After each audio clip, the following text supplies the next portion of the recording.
Welcome back to another edition of the All 22 as we take a look at 5 different Packers plays from their win over the Kansas City Chiefs. Obviously, this went better than I think we thought it would, especially offensively as they continued to kind of build some of the momentum forward, Chew. But what were your just kind of overall thoughts from the way things played out this past Sunday night? I thought LaFleur called a great game, starting from the first play of the game. He kept Kansas City, which is a very good defense, off balance the whole game. And I thought you're seeing the execution get better and better each week. Along with that execution comes confidence. So I really like where this offense is trending.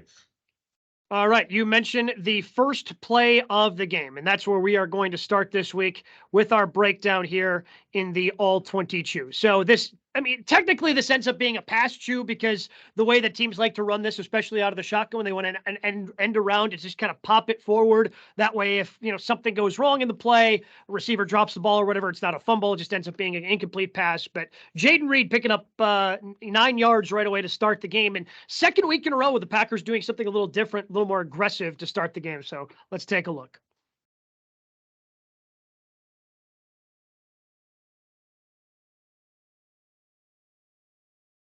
I thought it was a great call, first play of the game. But, Gabe, if you go back to the pre-snap in alignment, right, and I've talked about it, this is even before Kraft went into motion. You see how wide their splits were there? Yeah. And this is back to nitpicking, but a lot of plays that we've shown in the 22, they haven't shown that type of split. And I'd like to have them do a better job tying that into the run. And what I mean by that, if the run is to the right here, say, this is the splits that they should be using down below to disguise plays like this. But that comes with, that's step 45. Right now they're on step 20. But eventually, as these players get more confident in the offense, they don't have to be told to do that. They should know, hey, you know what? We run jet sweep this way. We're going to tie it in. So when they run it to the right, it's just a better way to disguise things. And that's one of the things I'll be looking for in the next couple of weeks. But a great first call of the game. You could see that they don't even block the two edge defenders here. The fake takes care of itself, and it's just well executed, and I thought it was a great call. Yep. So that is play number 1 in the game. Later in this opening drive, because things were going so well, and we want to talk more about the offensive line play and some of the different runs that they were able to do. So this is a run on 1st and goal that kind of sets up the first touchdown for the Packers. Nice little run here for A.J. Dillon. Let's running out of shotgun. And again, I thought the offensive line played well, and I thought this was one of A.J. Dillon's better games. Once again, Gabe, but here's another look. Romeo Doubs down below, right? And I just, a lot of people are sitting here and probably saying, well, why so negative? When we watch film, when players watch film, they don't rewind great plays, right? They just buzz through those. What they do is coach exactly the way I'm doing. They pick out the negative stuff. So next time it's in the memory bank, they log it, and that's how you're taught as a player, which can be frustrating, but I'm just giving you a glimpse on how the coaches would look at this. See, and what I would say, Dobbs, be outside the numbers here. Tie that in to a play where we're going to run it front side, or you're going to have a play where we're going to run you. Free used to be unbelievable at this. It's called a shake route, where you don't have to worry about that safety anymore. I'm just saying tie stuff in down line. Great play here, little misdirection. Was there a tight view, Gabe? Yep, right here. All right, I will critique the offensive line here. That's pretty good stuff right there. That's pretty good stuff. Your boy Tucker Kraft kind of sticks his nose in there right at the end and kind of open up that cutback lane. He does, and it's a great hole, great movement by the offensive line. They're selling it one way. That's great eyes by A.J. Dillon. You could see the defense is kind of over pursuing a little bit. And that's one thing I've learned through my years of playing is you never tell a running back where to go. You can give them suggestions, but that's just a great cutback by AJ Dillon, and we need to see more of that. But that's a solid play, especially in the red zone. When it comes to Tucker Kraft, is this one of those blocks that you talk about that tight ends just don't like, coming all the way from that right side to try to clip off the end on the left? Yeah, they don't love it. His technique, I would just say, you try to get more of that guy's upfield shoulder if I'm critiquing it, so he doesn't slip over the top. See that 90 still had a chance if he didn't get hurt to slip over the top and make the play. What you want is him to go around Kraft to make that hole even bigger. But that's Sure. nitpicking, and that's, overall, that's just a great play. And the fact that you said, Gabe, he's willing to stick his nose in there and do that, Yeah. kudos to him.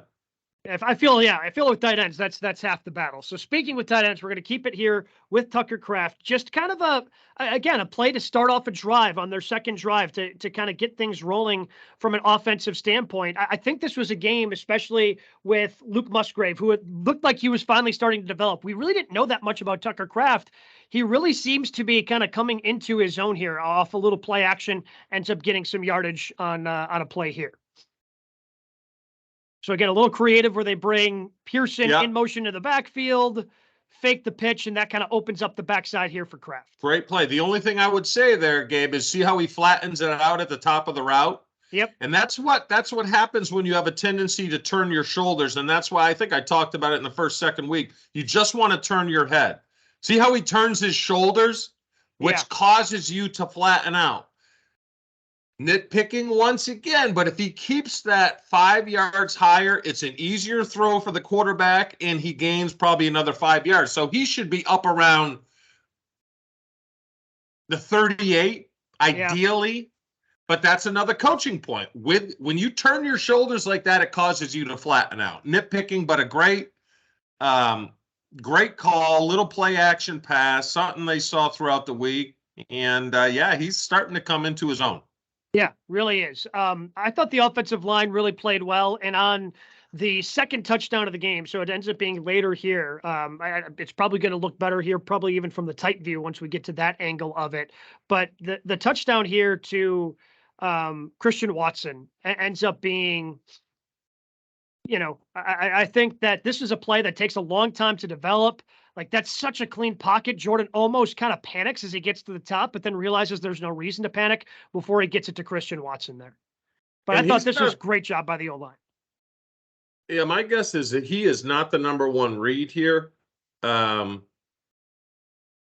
probably is Dobbs. He's probably the third read here. It goes Dobbs, Reed, and then over to the top because it does take so long for this play to develop. And the only way he gets the ball to Watson here is great protection.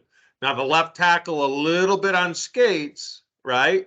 Mm-hmm. Left tackle's got to drop his ass and sit down, but it's nice pickup by A.J. Dillon. Watch Dillon slide over and help. Oh, that's actually Kraft. Oh, that's Kraft. So Kraft is catching. Kraft is catching there. I mean, I've been in that position before. It's not a lot of fun to be on roller skates, but and I don't know if he gets this ball off if AJ Dillon doesn't help him out, but that's just smart. That's smart football, great execution, and it's really a good call by LaFleur because, I mean, you look where Dillon comes from.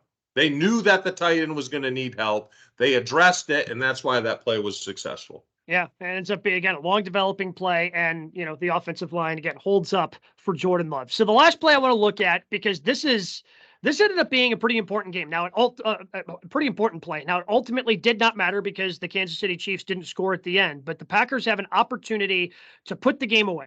They've got an opportunity. If you pick up a first down, the game is over. And I like the aggressiveness of deciding to pass the ball here in the situation, Chew, but it just doesn't end up working out. And Jordan Love ends up doing the one thing you can't do here, and that's take a sack. And it made me nervous as a fan because it ended up being a 48-yard field goal for Anders Carlson. Carlson makes the field goal, puts it up to an 8-point game, making it a little bit tougher for the Chiefs. But this sequence kind of made me nervous as a fan. What do you see in terms of how this broke down on a third down for the Packers trying to put it away? Okay, let me look at the route first. It's just trips left. They keep the tight end in, so it's 3-man route. Tight end, and it's just a simple crossing route. What I think happened here, Gabe, is I think he wanted, I believe that is Reed in the slot to come underneath all this stuff, and he winds up going over the top. If he goes underneath, he has a chance. So I think that's where they were trying to get the ball. We used to call this, it's a rattler concept. Deciding on who goes first, but Reed, I mean, he knows right away that, is that Wicks?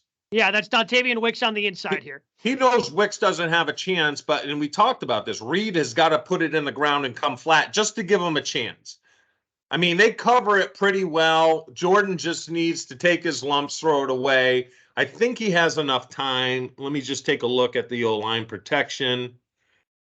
It's a 7 protection. Yeah, protecting 7. He has plenty of time. The pocket collapses a little bit, but I mean, Frankie Winters famously used to say on a play like this, hey, you know what? The other team's getting paid too. They're going to win sometime. So I chalk that up to just, they called the perfect defense against this play. I mean, there was this chance if Reed comes underneath, but it's just a good defensive play by Kansas City Chiefs. So when we take a look at this, so like you want him to undercut now, or I mean, no. This is called, Gabe. So what this is called, it's called a rattler or a snake concept. And it's essentially, this would be snake, which means the farthest inside guy is breaking first, and then the other guy is coming under him. Rattler is the opposite. So if it's rattler,